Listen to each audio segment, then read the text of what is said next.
This is an avocado, and this is a podcast. That makes this an avocado podcast. You are now listening to The Young Good, a podcast for the goods.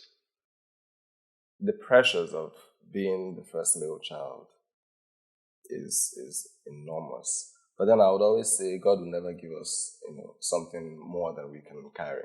Yeah. Yeah. He would always tell me, focus on your studies. 2 years or 3 years or 5 years is not a long time. Focus on this, do a professional course, come out with a first class or whatever, so your life is set up and all of those. So it was huge pressure growing up. It always kept repeating in my head. I think it was just God, that gave me the strength in my mind to be able to have reason above that it didn't affect me. Because you can imagine always being told, oh, these are the people you're competing against. Yeah. These are why you're not doing this, why you're doing that. You're expected to do this and all that. And that's not who I am. So those are the things he kept saying to me. And it doesn't matter these days anymore. Yeah.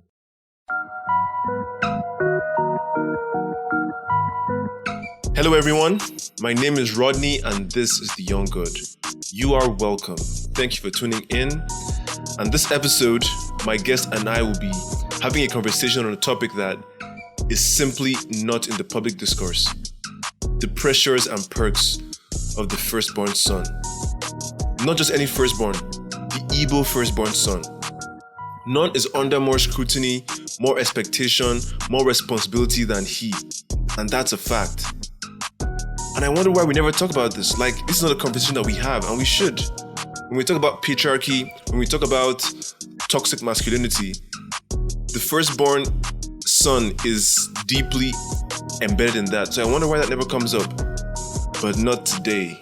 We're gonna break that table today. My guest joining me to unpack this truth is one of the most intelligent, unassuming, and stylish gentlemen you will ever meet. He's an entrepreneur and he's also a firstborn son from Igbo land. Guys, I present to you Kaine Enechibike, the CEO of Roy Corpus BDS. This episode is where you will hear, for the first time ever, two Igbo first sons speak on their experiences, their trauma, and the perks of the position. We talked about the lessons our fathers taught us and how toxic masculinity plays a role in all of this. We talked about our privilege and acknowledged it. We talked about how our mothers were affected, how our sisters were affected. We also touched on what we would do differently when we become fathers. I really just enjoyed speaking and hearing Kaine break down his experiences. He's extremely wise, soft-spoken, and he's not your typical first son.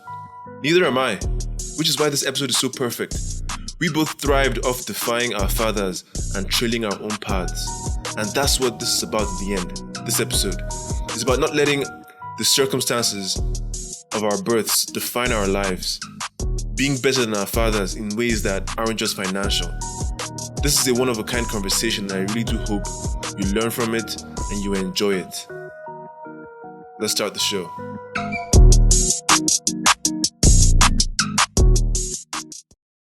We just hit record and we're live.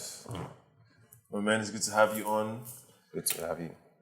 Please, I know you as Roy, but please tell the people who you are. So my name is Kaine. I'm from Anambra State. I'm Igbo. Yeah. Kaine means Kaine Nechukwu. Yeah, that's the long form.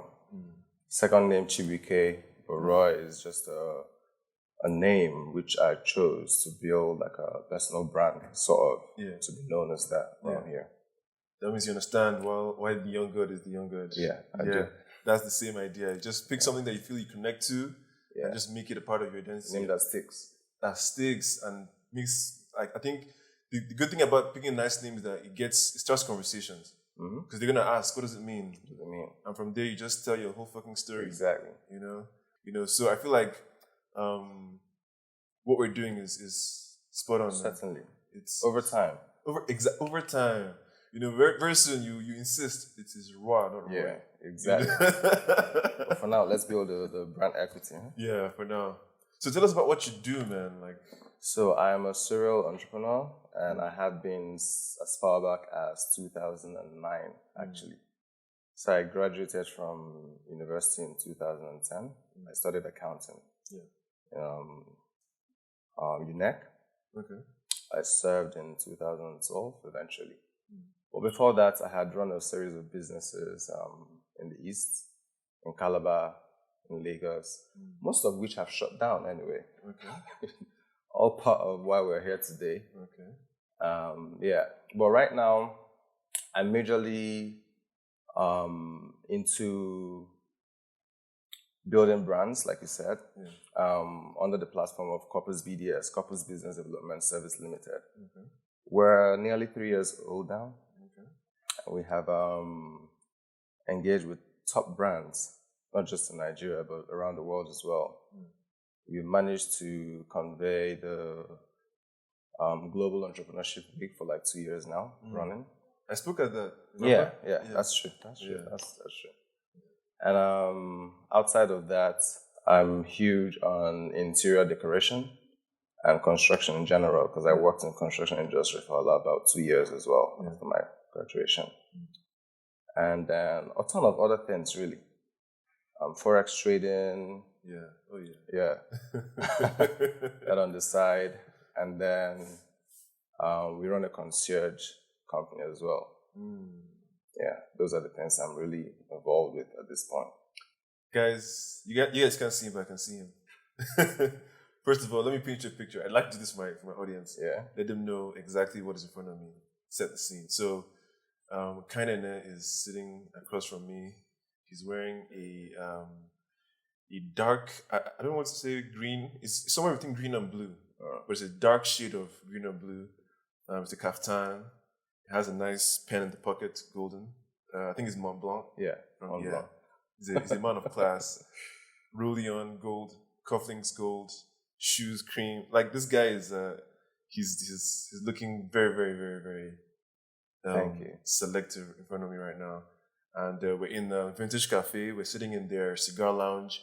And it's just he and I. We're trying to, like, give you guys some value. So please, Roy, thank you for joining me. Thank you for having me. You're welcome to The Young God, a podcast for gods. And guys listening, I just want to let you guys know that this is my first time with kind of in the same room like this, having a conversation. We've never done this before. Never. But we knew we wanted to have this conversation about, being the first sons. I think it was a post on your story that you made, and it just sparked all kinds of things. And the thing is, I've been eyeing you. I've been thinking, what would I want to, get, Roy on? But I didn't know what it was. I didn't even think you would even be interested. You have this. If you see him, he has this very stoic, appearance. He's a cool dude, but he has a very, very stoic appearance. Like, his face doesn't give too much away. Yeah. And you know what I mean, right? Yeah. Yeah. I'm not in person. I'm not the same person that you see on Instagram. Yeah. Not at all. I can be a really silly dude. Yeah. In person. I'm seeing it. You know. So the topic for today, I'm glad you mentioned at first that you're from Anambra State. Yes. Same as I. Great. Igbo man right here, and we're here to discuss a very under-discussed topic: the myth and the legend of the firstborn son, and not just any firstborn son, because there's levels to being a firstborn. Being a firstborn in the States is different from being a firstborn in Nigeria. Being a firstborn in Yoruba land is different from being a firstborn in Igbo land. I'm about to break that down. Yeah. So, man, please, I don't even know where to start. Like, let's see. Like, first of all, the pressures and the perks. Let's start from there. Like, what have you experienced? I believe there are individual differences when it comes to being a parent to the first male child in every household. And my father, in his own special way, wasn't the easiest to have grown under. Yeah, it was a lot of pressure, to be honest. It was as if I had to become an adult from a real young age. Yeah. Right now, I'm really enjoying the advantages that I must have gained from those hard times, as I would label them at the time.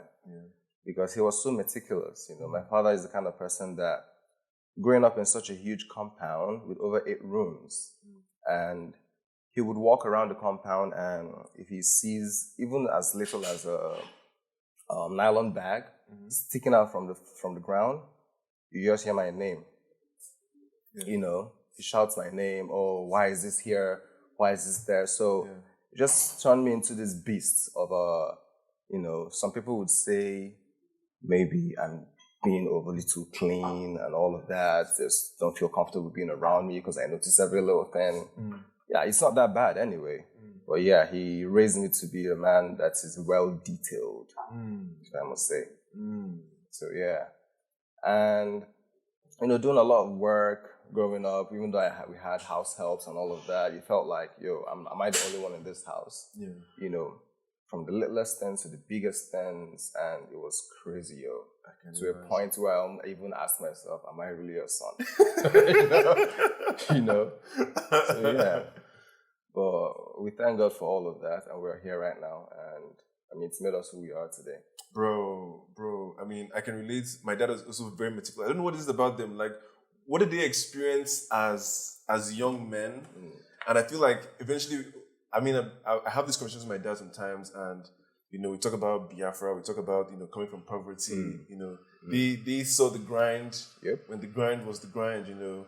And I think for them, they don't want to go back to a place where, like, they want their sons to carry on, like they want their sons to be better than them, whatever that means. And I think for them, being better means mostly just maybe wealthier. Yeah. Like, I made a certain amount of money, I want you to make more than that. To do more. But then now, at the stage that we're in, I think we can see that there's even more ways to be better in that our fathers are very flawed men. Yeah. Very, very flawed. And they've given us like this hurdle to climb in terms of being better than them, both emotionally and financially. Just like you, my dad was very meticulous about my clothes, making sure that hairstyle. Oh my God, hairstyle. He taught me how to press my clothes. Taught me how to even how to spray perfume. That kind of, like, to be the right proper. Spots. The right spots, man. It's like but I think after university, I became a bit more. I've always been rebellious. I never used to hear a word. I don't know about you. I'd say that about me as well. Exactly. I don't know why. I'm that child, they will say to other kids, stay away from this guy. Yes. Yes. The one that my dad would look at me, look at himself, look at my mom, like, none of us are like this. Why are you like this? That kind of stuff. Yeah. So it was actually tough. And growing up in the eldest one, the main thing is they will use you to compare with the younger ones. Yep. What was that like for you? So, now that I'm a lot older and I think back on those days, I think what it was really is every parent, nobody comes to this world with a manual on how to train a child or how to raise their own family. You just really, really see yourself in it, and you have to do what you feel is best. And something else? Like you said, talking to you about the Biafran War and all of those things, I believe that somehow those times influenced who they grew up to be, right? It kind of caged them to a point where perhaps they were being overly too careful in trying to influence our lives, how best they feel, we should go. And that kind of stretched into my father wanting me to almost carry on with what he was doing already. Yeah. That's when I worked in the construction industry, even though I graduated as an accountant. Yeah. So, but that gave me a wealth of wisdom as well, because I'm earning from it right now. For sure. In the bigger city. Yeah. For sure. Oh, yeah. Yeah. So, I would say that at the time, all they were doing then certainly was for our own good, to the best of their knowledge. But then, to me, I really feel like it was a bit Cajun. Yeah. Right? I feel like I should... I don't know how many fathers who might be listening to this, but it'd be nice if you try to guide and just subtly try to influence, but not necessarily try to impose. Yes. On a first male child's life.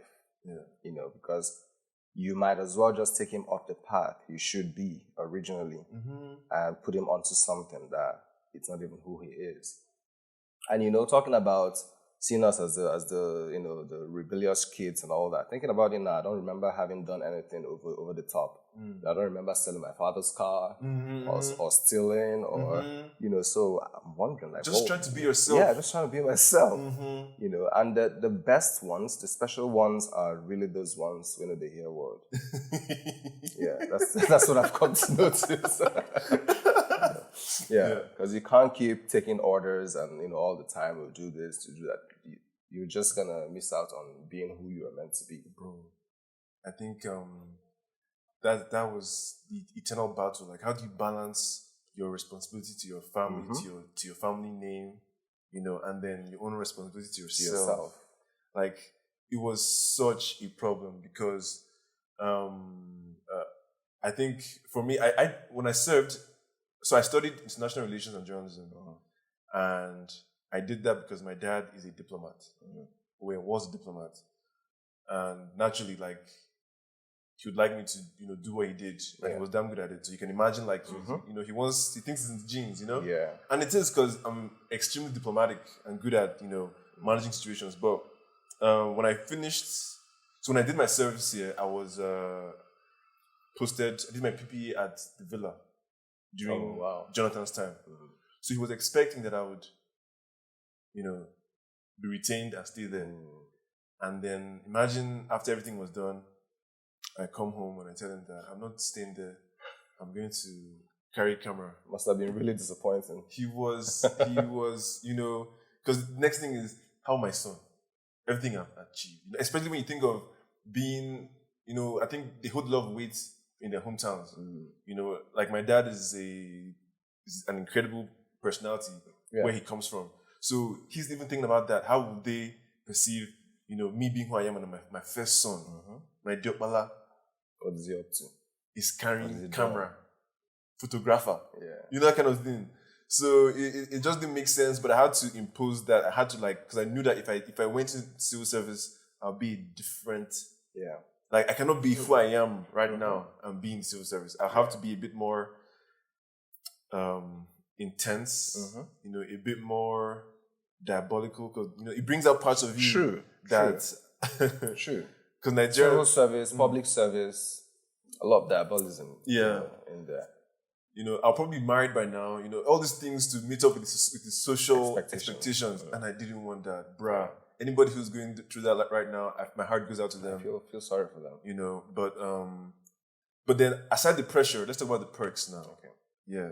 So tell me, what is it? Because I know it's some things to look forward to.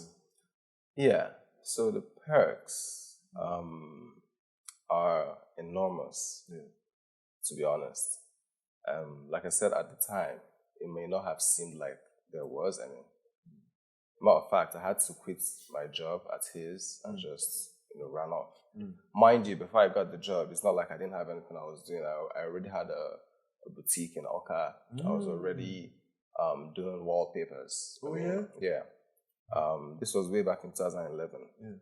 So by the time I left the job, I took up the job because I was under pressure from him and family, friends, and relatives. Oh, your dad wants you to do this. How about just go in there, see what happens?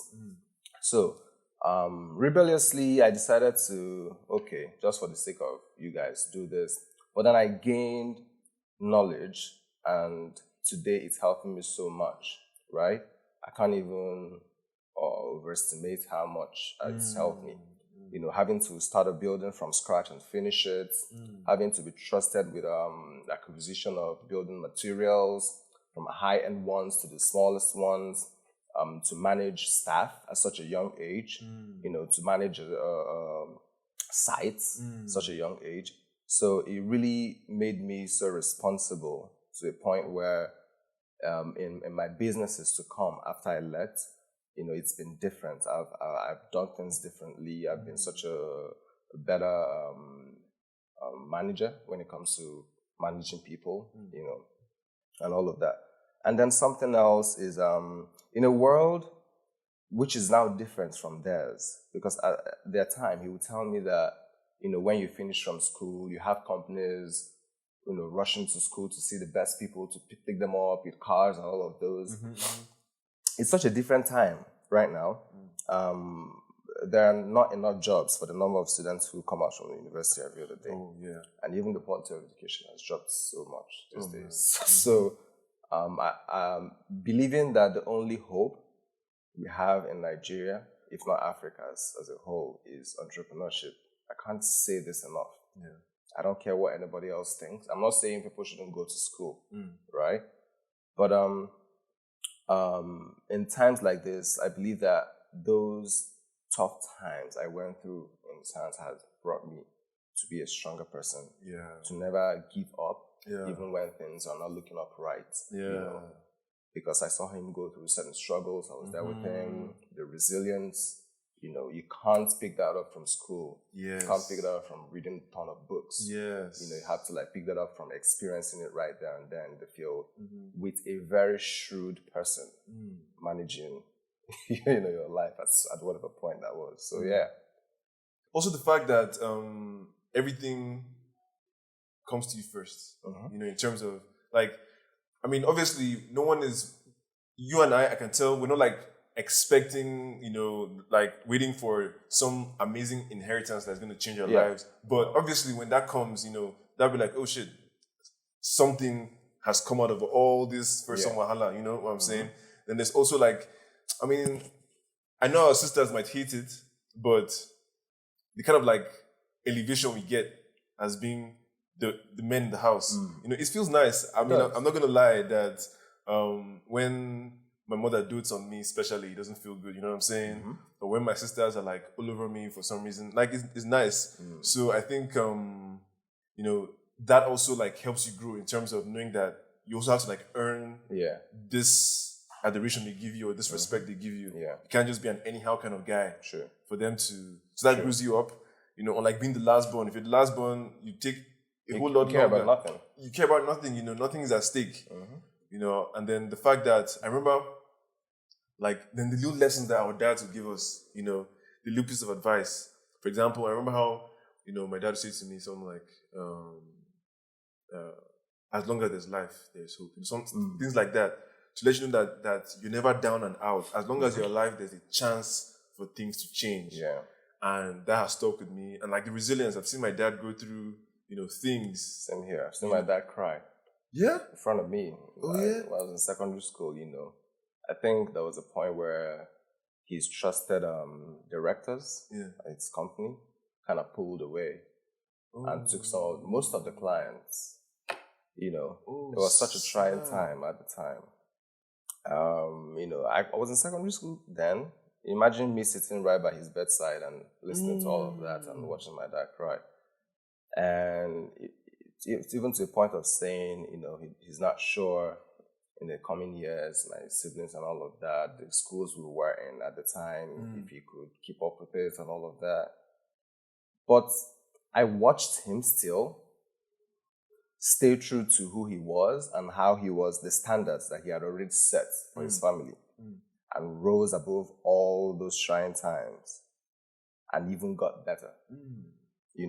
Watched him literally get better financially and in every other way you might think about it. And he's a very trusting guy.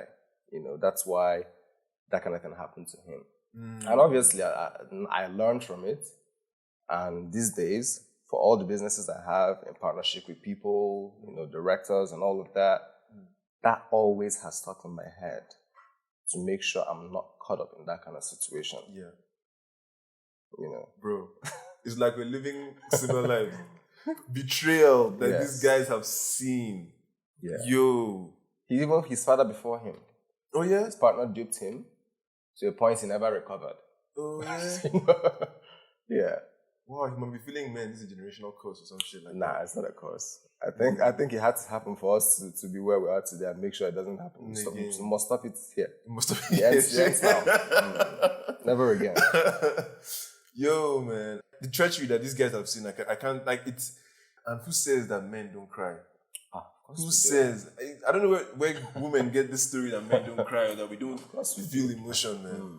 We're not crying in front of you, Maybe because you don't want, or maybe you're not even like the kind of person who would cry in front of. Yeah, exactly. But there's somebody that will see us cry for sure. Certainly. Sometimes you just want to let go and talk to someone and get all emotional. Sometimes it all piles up so much that a simple hug would just let it flow. Shit. Yeah. I mean, honestly, the pressures of being the first male child is enormous. But then I would always say God will never give us, something more than we can carry. Yeah. Yeah. I remember way back in the day that I would tell my father, he would ask me, why are you such in a hurry? Why wouldn't you why are we always talking about this business or the other? Why don't you just trust me that I have these plans and all of that? And I'm like, it's not like I don't trust you, but time is running. And from my own observation, you have done great for yourself, right? But I know there could be better, and I want to do better. Right? Right from a really young age, I've always said, I want to be a billionaire. And I know you're not a billionaire. Right? Yeah. So for as much as I respect you and honor you as my father, I'd rather have a billionaire mentor me. I mean, in that sense. Yeah. So, he would always say, why are you rushing to do this and do that? I'm like, because I want to be able to take up some of these responsibilities from your hands and, help with my siblings, help with the family, help with this and that. It felt like a long road, to achieving all of those things. But today we're here. And, thank God, as heavy as it might feel, we're still being able to take care of our families and take up some of the responsibilities from him. That father and son clash. And I feel like if you can't say no to your father, you can't say no to anybody. Yes. If you can't disappoint your father, you cannot disappoint anybody. Absolutely. Because I feel like they're the first crutch, they're the first barrier. And what happens conversely is that for our fathers, there's something about when a young man, when your son disregards your wishes, it makes you respect him more. Like, okay, this is maybe not then, but eventually. Eventually, like, they'll be like, okay, this guy has an independent spirit, just like me. Because they forget that it's not only you that wants to be a man of your own. So I think that's really the thing. But how about your mom? What's your relationship with her like? What's that first son relationship like? Beautiful. Yeah? Yeah. So she was the exact opposite of my dad. She's the one who would say to my father, be easy with this child. Take it easy with him. He's your first child though. You don't want to chase him away. So she's the one whom I will always go to. For example, in my primary school days, I wasn't the brightest student, but I wasn't the dumbest. I mean, I only came first position 3 times in my life, but I never went anything lower than 11th position either. But my father is the kind of person that will come back with a report card, having come 8th in the class, and he's like, look at this. The people that came first, do they have 2 heads? Congratulations. And, fling it. I can understand he wanted me to do better, but I still believe there were better ways to have done that. So my mom would be the person I would go to, talk to about it. She would calm me down, set up extra lessons and all of that. So our relationship has always been great. She's that person I would never lie to, just like you'd never lie to your doctor or your lawyer, no matter how bad the situation is, no matter how much trouble I'm still about to go into. Even if she's not able to stop me, at least she knows. She knows, So our relationship is great, perfect. And how about your sisters? Yeah, my relationship with my sisters are, out of 10, I'd say 8.5. Especially in recent times, because like I said, I left home at a really young age. University, I wasn't at home. Secondary school, I was mostly a boarder, so I didn't really have that time to connect with them. But recently, they finished school as well. One is a doctor, one is a nurse. practicing, and we're all together right now in Abuja, right? We don't necessarily live together, but we see each other often. And it's been wonderful so far, and I'm glad that I'm able to I'm able to contribute and influence their lives in the best possible way. That's what's up, man. Yeah. Because our sisters, I have a sister that's 15 years old. She looks up to me like anything, and you just know that you have to, maintain a certain level of responsibility. And I think at that point, you start to take on responsibility yourself as opposed to it being imposed on you. You see the difference, right? So with my mom, I think it's pretty much the same dynamic. The mom offers the emotional support. She understands what you're going through. In fact, even with marriage, like my dad would, if he could have his way, it would have to be a babe from the village next door. If he had his way, you get that kind of thing. And I'm sure you know what that's like now. I'm sure your dad is, he has his ideas of what you're, Well, not necessarily. Oh, okay. So my dad has 7 siblings, plus him 8. And his father, before him, wasn't that, it didn't matter to him whom you got married to. Oh, okay. What mattered to him was, do you guys love each other? Okay. And that's it, because he's not the one that will come and marry the married for him. Yeah. So my father as well, even though he stopped me from the first girl I would have got married to, the first girl I ever engaged. Oh, yeah? Yeah. My university girlfriend. Oh, yeah? That's a story I want to know what happened there. Why did he stop that?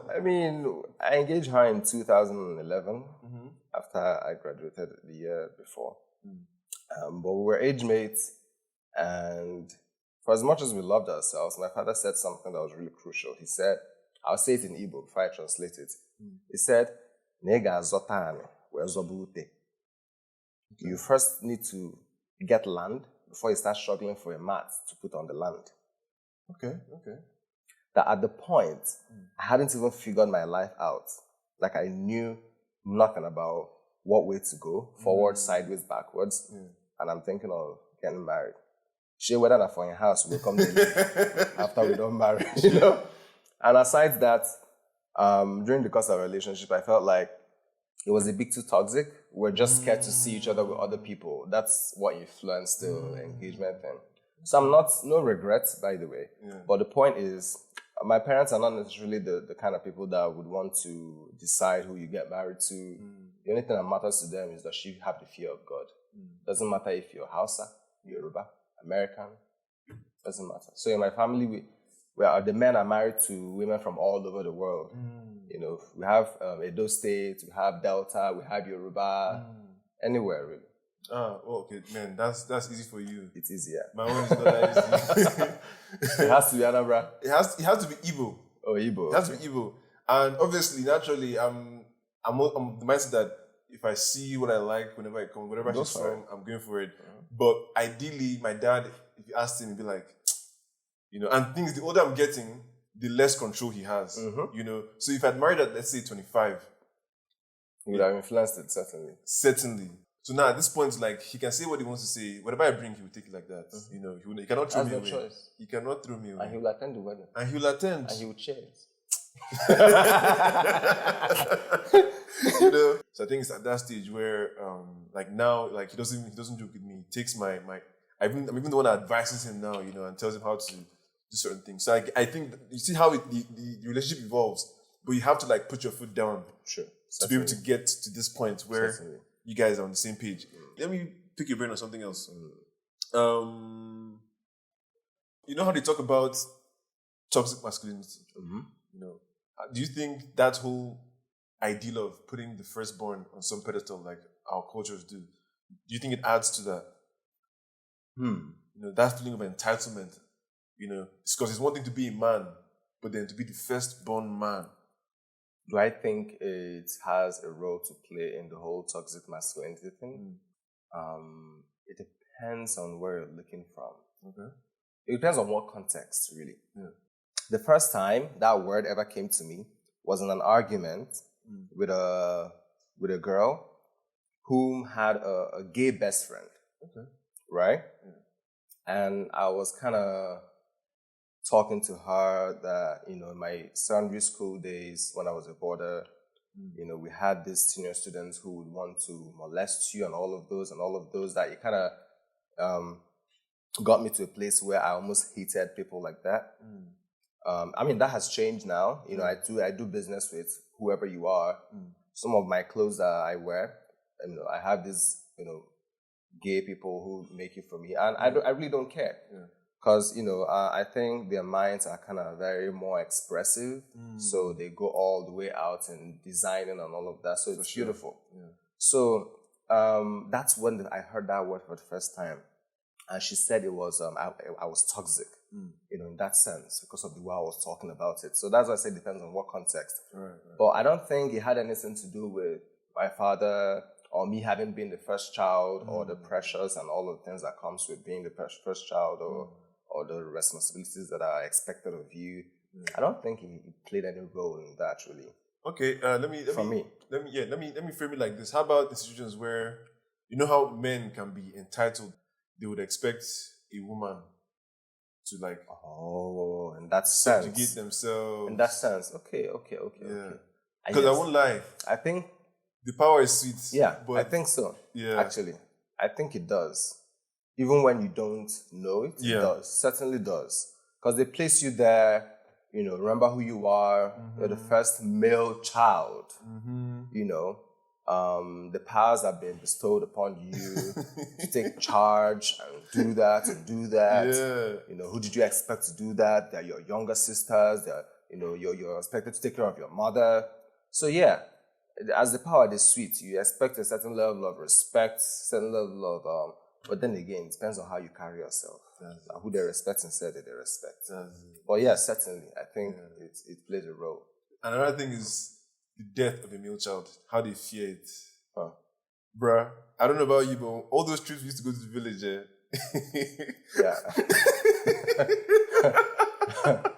I can't imagine how it will affect them, but I know they like go village. Man, any small thing, they're always take care of yourself, take care of yourself. We're really careful. Because nobody wants to lose their eldest son. Yes. You get that kind of thing. Yes. Because I have a younger brother. You're the only... Yeah, I do. I have a younger brother as well. Okay. So my younger brother is maybe... So we're 2 guys and 3 girls. So if we're traveling, it'd be go in separate cars. Go in separate cars, My dad would be in a separate car. I'll be in a separate car. My brother will be in a separate car. Can you imagine? But I don't blame them, bro.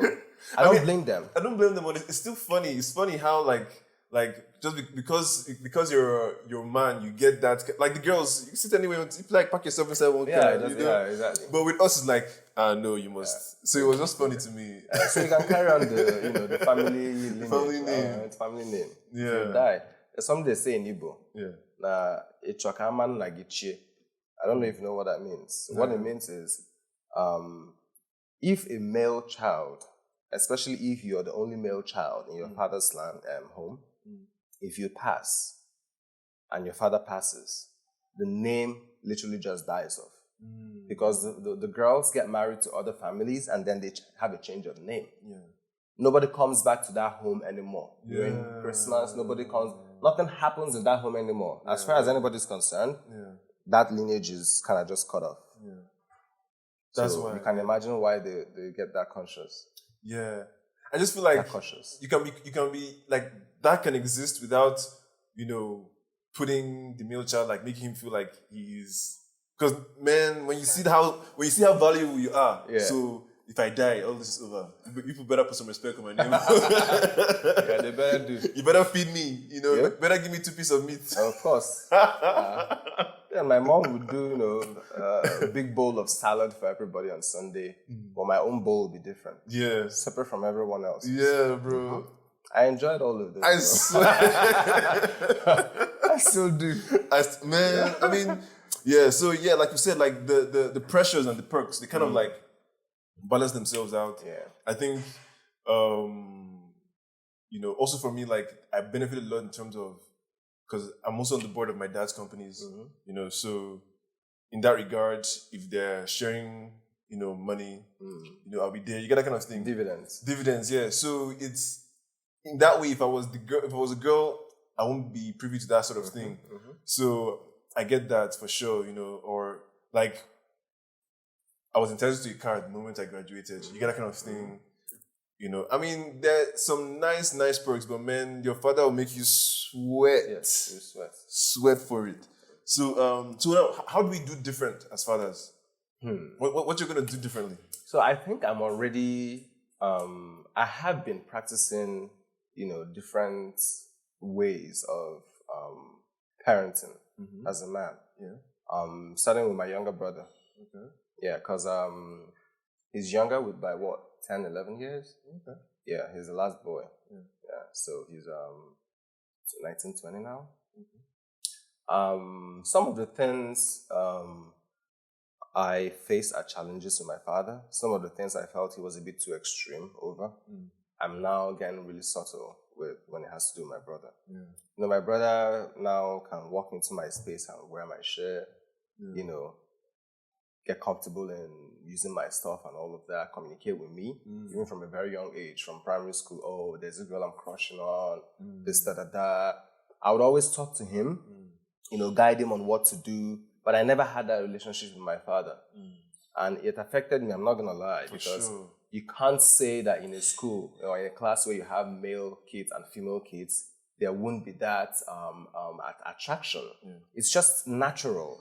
But you have to be able to talk to someone, an older male, so that they can guide you on how to go about these things, how to control these emotions, how to go about. So I never had those things. So I made a ton of mistakes, Same. But my brother is a different animal, because he had that guidance all through his life till now. So I believe I'm already doing different than my father did, giving him the benefit of doubt. He has a ton of leverage. That he helps him be a better person and feel comfortable in his own skin. The confidence to apply himself in situations and all of that. It comes from having an elder person, the same gender, who will inculcate those things in you. I swear to God. There's no other way about it. Bro, I wish I had an elder brother when I was young. I'm sure you wish. I say that as well. I wish, because there's so many mistakes I would have avoided. Certainly. And like I said, my little brother is benefiting now. And I would have worn better clothes as a young child. Yes. Yeah. I would have had the swag, man. Yeah. Yeah, the similarities are so uncanny. And, especially with my brother now, he's, like I said, he's a different beast. Guy is confident as hell. He don't get a problem. He's studying to be a pilot. Do you know what it means to want to be a pilot? You have to have some kind of inner, something. So, I mean, he's just enjoying his life, but I think that's what it means, like being better fathers and like not having a one size fits all approach to all the kids, like paying attention to where their strengths are. I was gonna say that. Observe. What is this child really interested in? Yeah. Do you know? I was looking around here. I was such a good artist as a child. Oh yeah. Yeah. I still have my works in our staff room in secondary school, at least 3 of them. Yeah. I went for this Milo competition for painting, but now I can't paint for shit. I can't. They beat it out of you. Bruh. I can't, So I've lost some of those things, but it's nice to pay close attention to those things. And then I was such a good athlete. I was in my school's 100 meters, team, relay team, all of those things. Like we go for competitions, basketball, Milo competition. I was really active. Yeah. But it was always a problem, leaving home on Saturdays and Sundays to go practice, come back, it's problems and all of that. So when I got into university, this man made me hold my ear. And I swore to focus on my studies and all of that. So that all those things kind of took me away from those things I loved, the sport, the athleticism and all of those, and I don't have them now anymore. It pains, right? But it's fine. A little bit, just like, shit, I could have done that. I know. Yeah. Similarities again. I used to draw comics when I was younger. Oh, see? Draw comics, had my own superheroes, everything. I used to write stories, had books, and then I was an athlete as well. Fantastic, just like my mom. And then my dad also made me hold my ear. Okay. Told me that your owner, if you mess up your life, he made it so high stakes. Like, See the people you're going to compete against. Do you get- Look at your cousins. do you get? He For made doing it seem professional like the courses. end of the world. If I didn't come out with a first class or something, and I That bought it. you're finished. I bought it. I carried that fear. I entered school. But then towards like maybe my second semester of my first year, I could not hold myself again. I could not. I had to go into my creative stuff. I loved. I went into music. I went into like Photoshop and photography, graphic design. I really explored all the different ways that my body wanted to. Obviously, my academics suffered, but I came out, did my masters, finished that. I did everything I was supposed to do. You get that kind of thing. So, it's, bruh, we've tried to. Yeah, certainly. And I feel like all of that has added to, our mentality. Like, I think there's a reason why you call yourself Roa King. And the reason why I call myself like a young girl. Like, we feel like we've kind of overcome certain personal, demons in terms of like, one, fixing the relationship with our fathers, not letting it extend into something, you know how it is in some families now. Yeah. Some fathers and sons don't see eye to eye. Sure. Trying to be better for the women in our lives in terms of our sisters, seeing the good in our fathers, despite the ways they fucked with us. Certainly. I think if you can do that, if you can see the good in the person, despite, all the trauma, like it makes you a better human being, for sure. It takes a certain level of confidence to be able to call yourself a god, Bruh. or to be able to call yourself a king. Bruh. I mean, we're not the wealthiest. We're here from, these little kids from our little villages now playing in the big league in the cities. So you can imagine the kind of confidence it'd take for you to be able to project into the future and call yourself a king or a god. Bruh. So it's the vision. Yes, it wasn't just said to us. It wasn't preached to us. Yeah. It has all come about as a result of our progress. Yeah. All that we've experienced. Yeah. All the rough edges, the hurdles, having come out of all of those things, and you can almost see a clear picture of what your future would be. Not just wealth-wise, but how you can actually make an impact in the nation and people around you. Yes. How you can be an authority. How you can be a well-rounded man. Well-deserving, Yeah. And that's really cool. I think even the biggest part is having those father figures. Like seeing an example of how a man handles things. Yes. How he takes on his responsibilities and everything. Like you're able to separate the good and the bad. Like I like all these things in my dad. I don't like these things. I'll take the ones I like. I'll pursue mine. Yeah, I mean, yeah. We've tried to. I think we can pat ourselves on the backs, even if it's just small, because I do it all the time. I give myself huge credits, not huge credits. Huge. And I think, man, that is what's up. So, what would you say is the one thing your dad ever repeated to you? He always kept knocking to your head. Always. The moment he asked it, it just came back again. He would always tell me, focus on your studies. 2 years or 3 years or 5 years is not a long time. Focus on this. Do a professional course. Come out with a first class or whatever. So your life is set up and all of those. So it was huge pressure growing up. It always kept repeating in my head. I think it was just God, that gave me the strength in my mind to be able to have reason above that it didn't affect me. Because you can imagine always being told, oh, these are the people you're competing against. Yeah. These are why you're not doing this, why you're doing that. You're expected to do this and all that. And that's not who I am. I've never been someone to go work in an organization, 9 to 5 and all of that. I would rather die, to stifle my creativity. And my hunger to venture, right? And my hunger to just, delve into things I know nothing about, make the mistakes and learn from them. I'm preparing me for tomorrow. So those are the things he kept saying to me, and I mean, it doesn't matter these days anymore. I think with me, what my dad used to say to me from a very young age was, he said to me, my even name is Sumtu. He calls me Sumtu. So she said to me, Sumtu, organize yourself. Sumtu, organize yourself. How many times have I told you, organize yourself? And that thing sticks me. Anytime I feel like I'm slipping On yourself. Yeah. Organize yourself. Like, what do you know? Do you get that kind of thing? So that stuck with me. I think, in fact, I used to think he was always talking trash every time he said that when I was a kid. But by the time I started doing things on my own, man. You knew what he saw. Yeah. The fears he had at the time. For me, he kept saying it. Yeah. I'm not gonna lie, now that you said this, I can understand why my father was saying that, even though it was his own way, how he saw it. Yeah.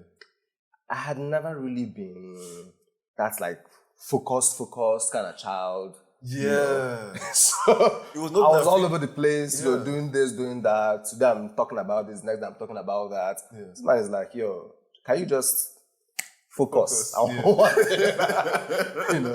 So yeah.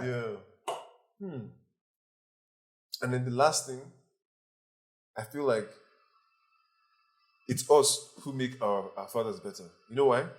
I feel like fathers, especially men, they feel like they can control everything. And when you get to a certain level, you feel like you've been successful controlling so many things. You get to a stage, you feel like, nothing is out of your control. Like if you decide something like this, and then your son now comes and decides he's going to put a spanner in your son that hasn't seen anything, decides that he's not going to do what you want him to do. I think it kind of humbles them over time, because they now realize that, man, it's not everything you can control. Yeah. No matter how much you try. And then you can see now with my siblings, he kind of like lessened the grip, because now all my siblings are doing all what they wanted to do. What they want to do, certainly. If I had cowered down and done what I was asked to do, it would affect the pack. They would have all followed suit, So I feel like in that regard, we kind of humbled them, let them know that everything is not that serious. Yes. There are many ways to get to the promised land. Yes. But yeah. Shay, I mean, it makes sense, right? Of course it does. I mean, when I left his office, when I stopped working for him, we had such a, we didn't have the best relationships after I left, because he didn't want me to leave. I left in rebellion.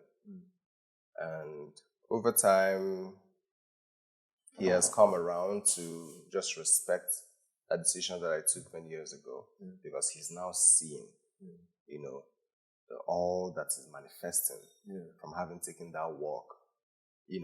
I've never believed I'm a small town boy. He's in the East and he's doing a lot for himself. Like, my father has been an architect for 35, 36, 37 years, and he's done a whole lot of things. He's achieved a lot for himself. But I just never really believed I'm a small town boy. So I would never have. If he had said, okay, I'm going to set up a branch here in Abuja or in Lagos, so I go there and manage it. Now we're talking. But not keep me there and expect me to just stay there, Yeah. So yeah. So now we have mutual respect for each other. A lot of it. He calls me and talks to me about deep things, from kindred and all of that. Yeah. Even when I haven't asked for it, asking for my opinion on major issues. Major issues that can change the course of a company's structure or direction and all of that. And it was never like that. So I believe I have grown to a point where I've earned his respect and his confidence. So yeah. That's really what being a man is about. Oh, yes. Bruh. Yeah, I think something else I would really be interested in doing whenever you feel like is talking business. Okay, yeah. Yeah. So with Corpus BDS, we have an academy coming up very soon for young business owners. Because I did this interview with NTA, Business Express, where they asked me a very vital question. So do I believe which should come first? Funding or knowledge? Right? Because there's this thing going around that African and small African brands don't have enough funding. And I'm like, that might be true, but not necessarily the entire truth, because even if I have the money as a venture capitalist to fund, I'd like to know that my money isn't going to waste. I'd like to know that you know what you're doing, not just about the passion. I don't ride on passion.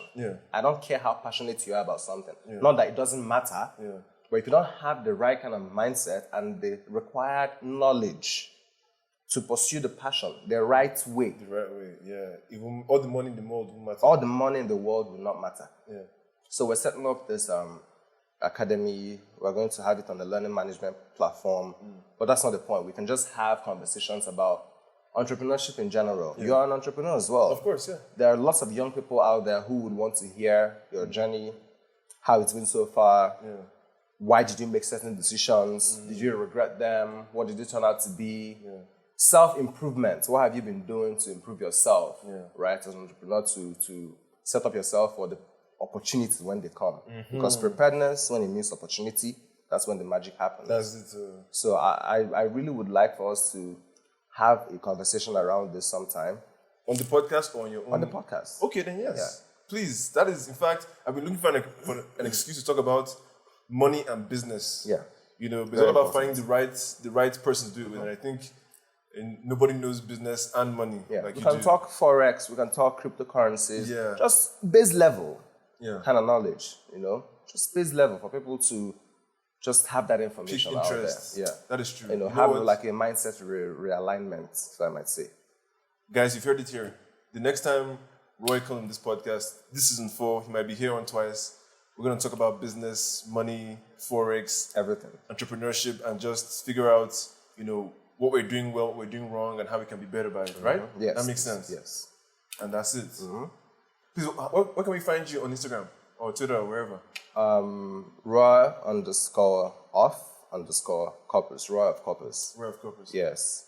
Roy_off_corpus. Yes. Guys, you heard everywhere. It on Twitter, on Twitter as LinkedIn. well? Okay. I'm not very active, just for the sake of having it. Okay. Yeah. You never know when you need it. Yeah. That's it.